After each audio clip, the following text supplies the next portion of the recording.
So I went for a snow drive today. That worked out well. Whoops.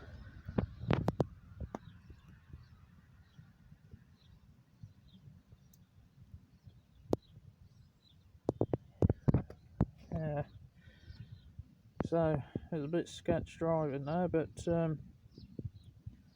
coming back I decided to do a U-turn and not go on anymore, and camber of the road dragged it into a van. Luckily no damage to the van, thank God, and the owner was okay with it. It was the tail lift that got my car, but oh well. I needed an excuse for wide arches, now I've got it. Whoops.